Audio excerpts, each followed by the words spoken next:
ખાસ કરીને વાત કરવાની છે હાલના વરસાદની. આમ જોવા જઈએ તો ગઈકાલે એટલે કે 6 તારીખના રોજ પણ સૌરાષ્ટ્રના અને દક્ષિણ ગુજરાતના છૂટાછવાયા વિસ્તારોની અંદર વરસાદો નોંધાયા છે. ગઈકાલે જે વરસાદો નોંધાયા એમાં ભલે છૂટાછવાયા વિસ્તારોમાં વરસાદ હતા, છતાં પણ અમુક વિસ્તારની અંદર 2 થી 2.5 ઇંચ તો કોઈ વિસ્તારમાં 3 ઇંચ સુધીના પણ વરસાદો નોંધાયા, એટલે કે વાવણી લાયક વરસાદો પણ પડ્યા છે. પણ આ વરસાદો પણ હજુ પ્રી મોન્સૂન એક્ટિવિટીના છે. જોકે આવતીકાલથી આની તીવ્રતામાં થોડો ઘટાડો પણ થઈ શકે છે અને ત્યારબાદ જે આપણે 14 તારીખથી થોડીક તીવ્રતામાં વધારો થશે.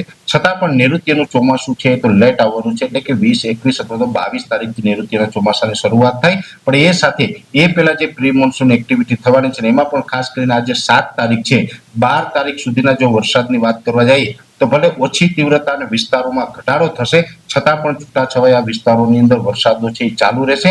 અમુક જગ્યાએ ગાજવીજ અને પવન સાથે પણ વરસાદો પડી શકે, જેની અંદર ખાસ કરીને રાજકોટ જિલ્લો હોય, બોટાદ, ભાવનગર, અમરેલી, ગીર સોમનાથ, જુનાગઢ જેવા વિસ્તારો હોય, દક્ષિણ ગુજરાતના અલગ અલગ વિસ્તારો છે, એ તમામ વિસ્તારોની અંદર પણ છૂટાછવાયા વરસાદની શક્યતાઓ છે. કેમ કે અત્યારે નૈઋત્યનું ચોમાસું મહારાષ્ટ્રમાં જે સ્થગિત થયેલું છે ત્યાં મોન્સૂન બ્રેકની કન્ડિશન સર્જાય છે. પણ અત્યારે જે અરબ સાગર ઉપરથી જે ભેજવાળા પવનો ગુજરાત ઉપર આવી રહ્યા છે, 700 HPA લેવલે ભેજ બંધાઈ રહ્યો છે અને એ સાથે તાપમાન છે અત્યારે એવરેજ 36 થી લઈને 40 ડિગ્રીની રેન્જમાં તાપમાન ચાલી રહ્યું છે અને સાથે ભેજ છે, એટલે ગરમી, ઉકળાટ અને બફારો પણ આપણે અનુભવાઈ રહ્યો છે. અને જે વિસ્તારોનું તાપમાન છે એ સવારથી જ્યાં ઊંચું તાપમાન હોય, એટલે કે બપોરે 2-3 વાગ્યા સુધી સતત જે વિસ્તારોમાં ઊંચું તાપમાન હોય અને બહુ વાદળો જે વિસ્તારોમાં નહીં હોય, એ વિસ્તારોમાં એક જગ્યાએ ભેજ એકઠો થતો હોય અને એકઠો ભેજ થાય અને એ ગરમીને કારણે લોકલ સિસ્ટમ છે એ ત્યાં બની જતી હોય. ને લોકલ સિસ્ટમ બને એટલે કે ગરમીને કારણે જે એક જગ્યાએ ભેજ એકઠો થયો હોય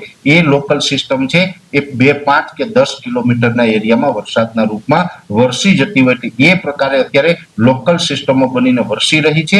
એ એક પ્રકારે પ્રી મોન્સૂન એક્ટિવિટી છે અને આ પ્રી મોન્સૂન એક્ટિવિટી આજે 7 તારીખ છે, 10 અને 12 તારીખ સુધી પણ આ પ્રી મોન્સૂન એક્ટિવિટી છે એ ચાલુ જ રહેવાની છે. જોકે આવતીકાલે 8 તારીખથી વિસ્તારોની તીવ્રતામાં થોડો ઘટાડો હશે, છતાં પણ આ પ્રી મોન્સૂન એક્ટિવિટી ચાલુ રહેશે અને પવનની ઝડપ છે એવરેજ નોર્મલ કરતા થોડીક વધારે પણ જોવા મળશે અને નૈઋત્યના ચોમાસા માટે આપણે રાહ જોવી પડશે. એટલે હાલમાં જે વરસાદો પડી રહ્યા છે એ જ મુજબના વરસાદો જો આવનારા દિવસમાં કન્ટિન્યુ જોવા મળે અને એમાં પણ દક્ષિણ ગુજરાત અને સૌરાષ્ટ્રની અંદર આની અસર વધુ જોવા મળે તેવી શક્યતાઓ છે. વિશેષ માહિતી આપણે નેક્સ્ટ વિડીયોમાં આપશું. પણ શરૂઆતમાં મેં આપને જણાવ્યું હતું, આ સાઈડમાં વિડીયો દેખાઈને ટચ કરીને જોશો એટલે 100% ઓર્ગેનિક ખાતર અને મિક્સ ખોળ વિશે સંપૂર્ણ માહિતી મળી જશે.